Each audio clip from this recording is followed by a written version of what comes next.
were living out in the Maritimes in Nova Scotia, we had about 3 acres, and I grew on about half an acre. We had a market garden, and I've always grown vegetables and really enjoyed it. The place we're staying in has no yard, you know, and so we've done a lot of container gardening there, but we were fortunate enough to be able to get a community garden plot this year, which, you know, it's down from half an acre, but we're still growing a lot of food, and it's just been super. And I found about you guys, I think, just talking to friends and then through the network, the Peterborough Community Garden Network.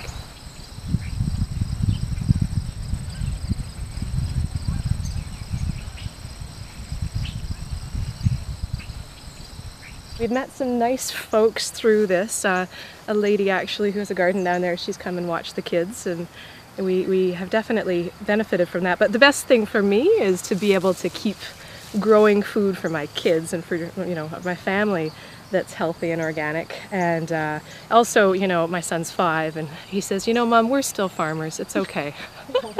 We're still gonna grow the food. So that's special to me because I don't know how long we're gonna be living in town versus out of town. There's a lot of benefits to being in a city, but I still want to be able to, you know, teach my kids about growing things, vegetables, you know, and they learn a lot about nature when they're out here too. It's a really great place to be teaching them, and they really enjoy it. They like the ground cherries, actually. It's the favorite right now.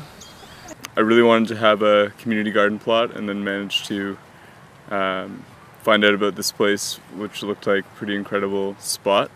So yeah, I managed to get a small plot here, and then this year started my job as a youth animator with the Peterborough Community Garden Network, and then got to work with these amazing youth as part of that. Personally, I was surprised by how easy it was once we'd gotten everything planted and we watered it, and the food just kind of shot up. It's not as hard as they make it out to be. I feel like there's some stigma about gardening that it's going to take forever, or it's not going to work, or there's going to be too many hassles, but we found it actually go pretty fast.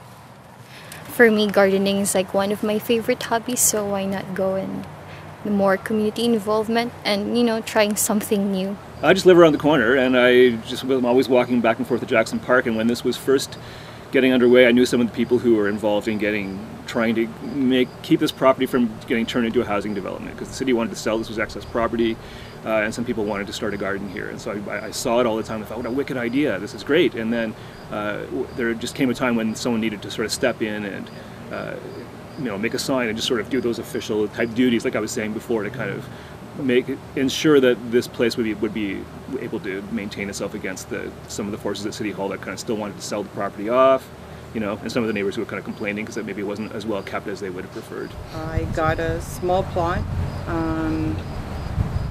and so started doing gardening for the first time this year since probably my childhood, when I was brought up in the outskirts and we had our own vegetables growing up, so it was nice to get back to that, and it's really rewarding to be able to pick your own vegetables, take them home and eat them. Well, I became involved in this garden because of the shutdown of the garden we had up the mountain, and when I came down to ask who I would see, and then of course I saw this guy over here. Anyway, he said, if you want a garden, pick it out. So we did, and we've been here ever since. That would be about, how many years? About 5 years ago? Yeah, it'd be about 5 years ago. We've lived here for 5 years now, and it's a neighborhood that needs a lot of help sort of moving forward. It's sort of been stuck in this sort of overview of being called, you know, sort of the ghetto or the hood or whatnot, and we've decided to fight against it. So the ghetto hood? Yeah. My mom, you know, stole the green thumb from me. She has it all. So I'm just more so excited about just creating partnerships, creating friendships, creating that community feeling, and that is my biggest excitement, my biggest profit from this garden. I was walking my kids to school one day, and I walked past, and there's all these diggers and city workers and everything, and people standing around, and I kind of wondered what's going on here. And I asked around some of the people in the neighborhood, and someone said, well, it's a community garden. And I was like, well, wow, well, how do I get involved in that? I've always been a gardener. My grandfather he had a Bachelor of Science in horticulture, so gardening was his life, and he instilled that in me too. Once when I was at home and Liz and Portia came to my door and they sent a flyer, well not a flyer, a paper, and it said they're planting a community garden here, and I said to my mom, can I join? And I asked Portia and Liz and they said, well sure. I live over that blue door and I've got lots of gardening tools in my house and I love to garden. A community garden is a great idea for this area. It's always had kind of a bad reputation, and the idea of getting people together and doing something as productive as gardening and producing our own food sounded great to me. And as soon as I talked to Liz and Jill to some extent, I was hooked. I like eat always organic vegetable. I enjoy the garden. I like because before my country I make good garden for my yard. Always I like. 3 years ago, we started talking in the community about whether people would like a garden, because they've always had a garden, even in their backyard. And then we talked about having a community garden, and people were really interested in that. And so then I contacted Jill from the Garden Network, and we made this garden here, and one at Cameron Street and one at Crawford Drive. I like gardening, and for me it's exercise and getting out. I hurt my back, so this has sort of been my exercise machine. I've lost 50 pounds doing this, so you know what I mean? And wow. It's quite nice. You're a lot of work. Well, yeah. We've been asking people sort of things that you've discovered that you didn't expect, or some things that surprised you about being part of the garden? How much the kids want to actually help, though sometimes they're not as helpful as they're pulling plants instead of weeds, but you know what I mean, what can you do? It's all a learning experience. Yeah, well, that's it. When we pick and we have extras, it doesn't go to waste. Right. There's so many people that can't get out and garden, and I have a plot at the end there for the lady in here. She has Crohn's, very ill, and she can't come outside to garden. So I made a plot for her and do whatever, and I deliver it to her when it's ready. We've always had a garden where we've lived, and here with the yards, we have a dog and stuff. So when she offered to dig a plot here for a garden, we jumped at the opportunity and went around to try and find as many people too. Like I said, when we started, it was only this square here, and then last year it grew to that, and now again this year we've dug out more, and it brings the community together. It's something you don't get any stress or you know what I mean, stuff like that down here. It's very, very quiet and peaceful.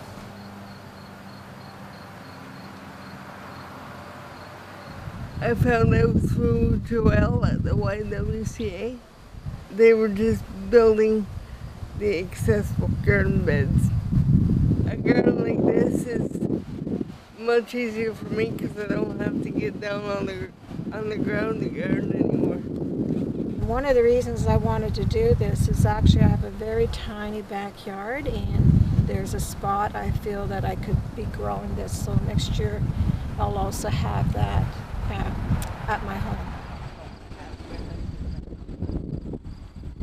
It started by, I forget who, but someone was pointing out this pretty dismal piece of land on the property.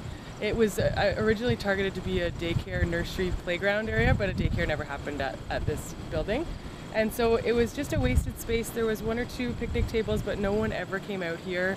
And we saw all the sun beating down on it, and we're sort of like, maybe we could use this as a growing space.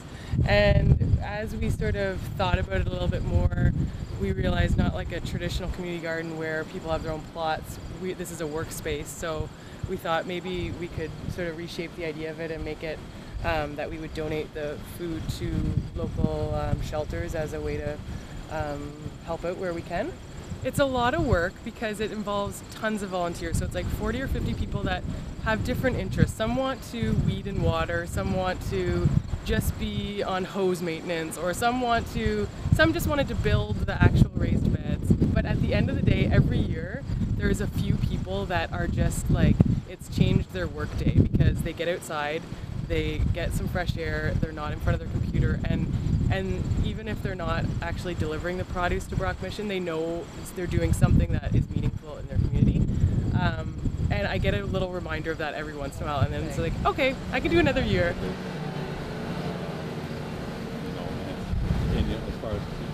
I would go back to growing up because I grew up with gardens. My great grandmother had one. All my grandparents had one. My parents always had one. So garden was always a part of my growing up, and the opportunity to share that with students was a natural fix. I think the space was perfect, and I took it from there. I wanted to share what I grew up with the students, with the intent that they may or may not get it now, but at least having that experience, they'll have something to draw from in the future. It's morphed into the community itself has become a part of our small little garden space, and that's been the greatest joy of the whole thing. Did he just drop that off for you? Yeah, well, Aww. I mean, he's been here all summer, so you get recipes from everybody. Those are the custodians, yeah. The EAs. I mean, some of these plants have been donated from people, so it has really brought the whole school. And then I can drop whatever we don't have or what we can't use. Yeah. I just give the kitchen over there, and then That she's is been such an cooking amazing for connection. St. Vincent de Paul. So it's just been great. incredible how the whole thing. And we didn't plan for that. No, we but started off with that 4x4 garden box. We love what we do. I love what we do, and the students are totally engaged, and so it's been a blessing. It was an idea of the executive director, Kathy Neal, to have a garden just to beautify the space and make it more attractive to people coming in here for services and to the neighborhood and the community. The first line of using it is to use it here, so we've had a lot of salad for our programs, and we've tried to push some vegetables on our teenagers, and they appreciate it to varying degrees. They enjoy coming out here and just kind of grazing too, so a lot of it is just we're interacting in the garden and hey, try this, and so they like to come out here and just pick stuff. And so a lot of it goes that way, is just kids are out here and then hey, your parents cook, do you want to cook, do you want to try using some of this stuff? And so usually when anyone helps in the garden, they go home with a bag of produce, and that's been the best way to get rid of it actually, and a really fun way to get rid of it too, because then they learn how to pick it, they learn what kind of work went into that particular crop, and then they learn what they can use it for. They've really enjoyed the basil. Everybody takes home basil and then they come back and say, oh, my dad or my mom, they loved using that basil. What are you growing this year? We grew tomatoes and squash and beans and lettuce. We tried some melons. We've got herbs, basil and lavender and Greek oregano and rosemary. We planted some Swiss chard at the beginning of the year that's just been going all summer, and peas and another round of peas and beets, and we try to pretty it up too. We got some cosmos growing and some ornamental corn and sunflowers and marigolds, give it some color. Yeah, we try to have lots of variety. We like to grow paste tomatoes and then some cherries. I grew ground cherries. Actually, one of the surprises was that this plot had been gardened in for years, of course, and the person who was growing here ahead of us had obviously been growing some of the stuff we like too, because we had some volunteer stuff come up, a few tomatoes, some of the tomatillos, and some herbs actually, which was nice because it was here when we got here. We grew, dill, cilantro, that's gone now. We grew some beans, some striped beans, and some beans that should dry down. We had a really good bean year. We grew a row of kale here, a mixture of varieties, and then I grew some Bright Lights chard, and I grew a couple of carrots. Our carrots didn't catch too well, and we didn't plant the sunflowers, they just came up. With particular from the community garden, I didn't really grow like something at the start because I started late, like volunteering, but I have my own garden at home. I grew potatoes, cucumbers, what else?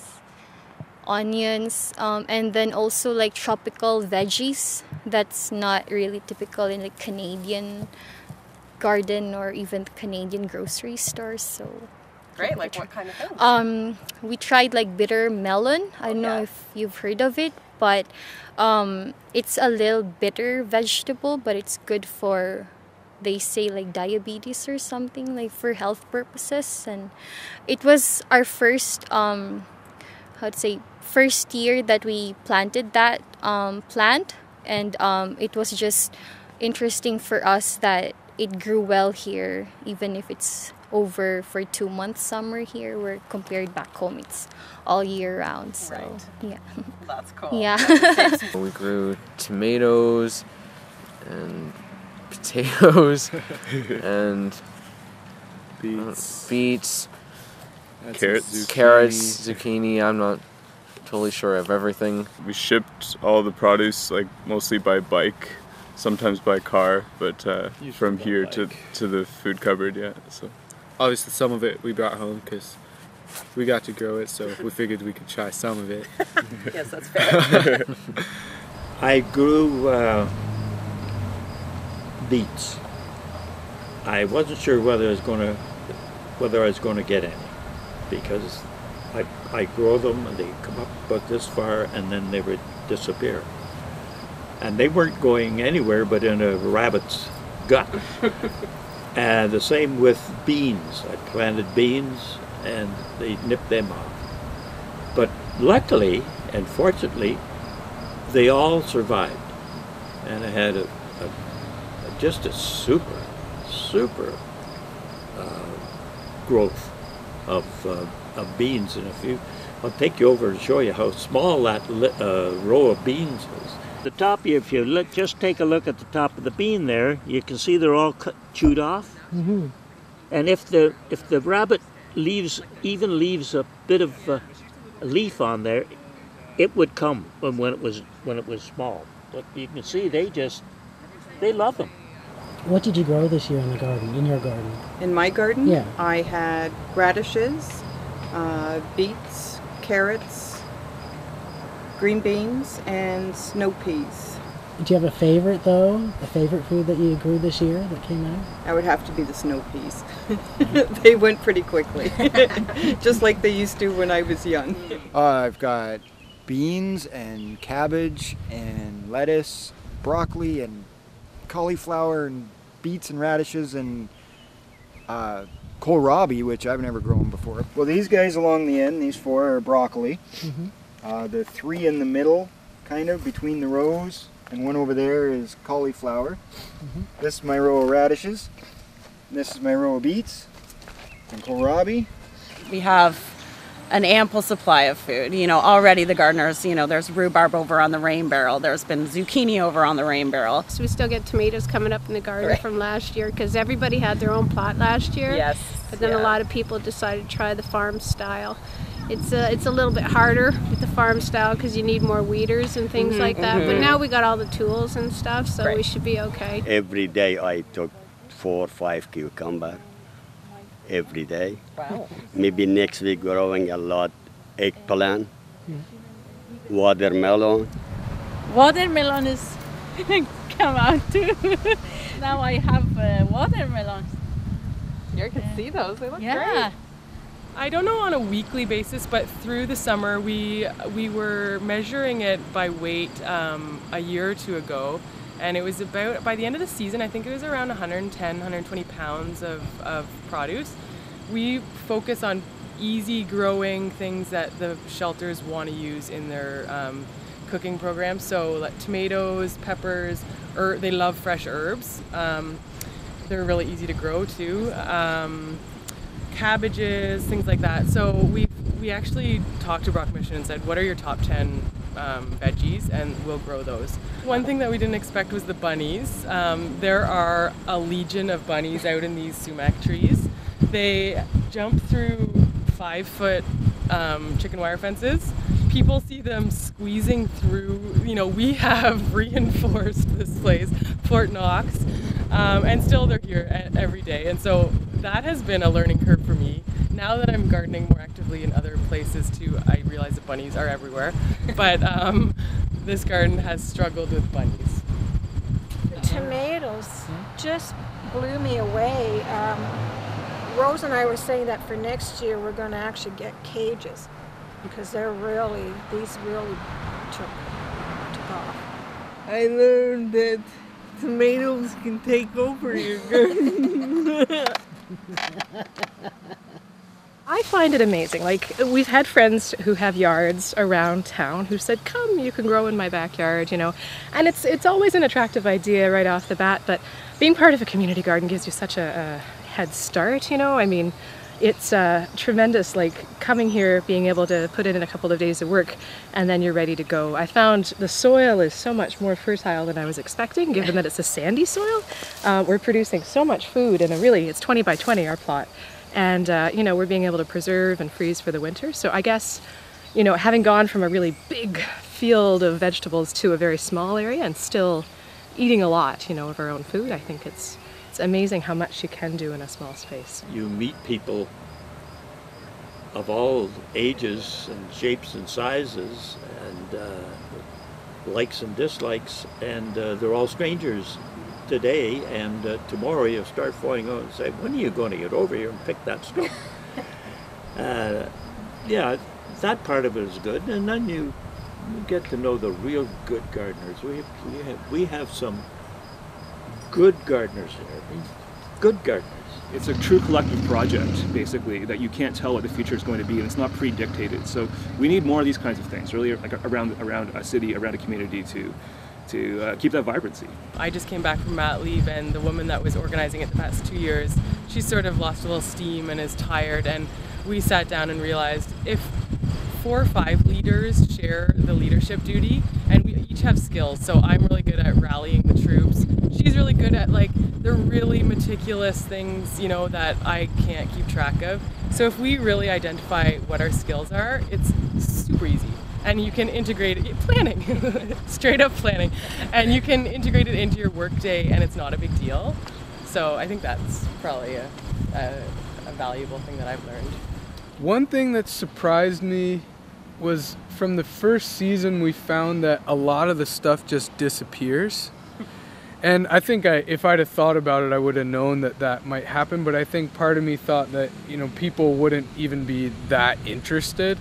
But actually there seems to be people after hours that are coming and very intentionally and regimentally taking the stuff from our garden, which we're fine with. And that's kind of, that's what it's for, is it's so that people can kind of interact with this space. Anyone who comes in here gets to participate in it. And the beautiful thing about a garden, I find, working with the youth and working with just sometimes passersby on the street, is that it's very easy to interact outside in the garden, and it's very easy to explain what we're doing, and someone can come in and within 10 minutes they understand what's going on. Yeah. So just quick interaction, and then they might end up pulling some weeds, or they might end up planting some seeds, or taking some stuff from the garden, and it's just very little effort to engage. It happens pretty smoothly, and people can come and go out here.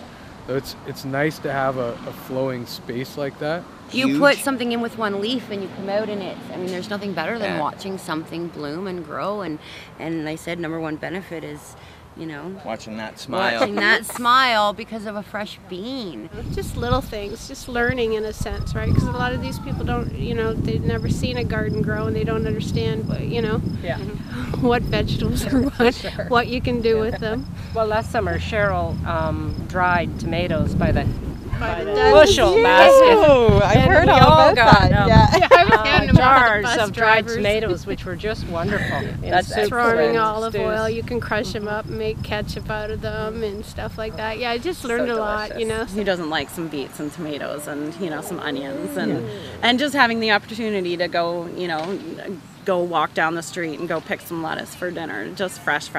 So it's just such a nice, lovely feeling that, you know, not everyone gets to have. I feel pretty spoiled. So yeah, it's quite lovely. What about these little tomatoes, Jill? Will they last a little longer? Like, they seem to be okay. Like in terms of the green ones. Yeah, I think so. It's supposed to be nice at night for the next little while. Okay. Look at my peppers. I haven't been here in like a week and 3 days, and look it. You know, this came as this big from a donation. It was I'm pretty Can sure. that leaf so I can see the. Yep. Can I have a big pepper? Because I love green peppers. Do you? Do you want to take that home with you? Yeah. All right. But after when you go, I will. Put it in my bag. Well, no, I got some cool Darwin's little gonna ones take that for one. you, okay? Whoa. And we have tons at home anyway. But look, oh my gosh, and look at the oranges. Wow. Look at Ooh, doing good. Orange one. Woohoo.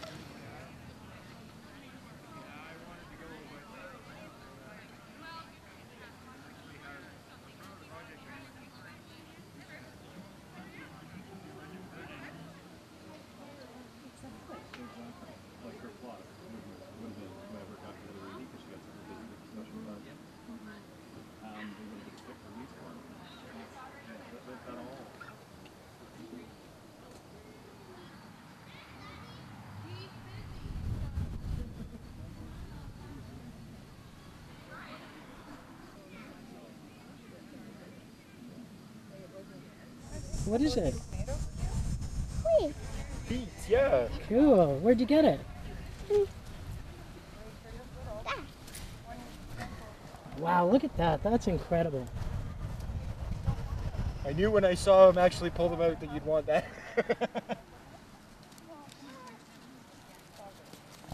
Here, put it in the thing. We should do that. Yep. We do that. We do that. Yep, you do that. Here. Oh, you got another one. Good work. Whoop. Here, grab it by this and pull it up that way. There you go. Here, take this one too. Here, take this one too. Thank you. Oh, dog.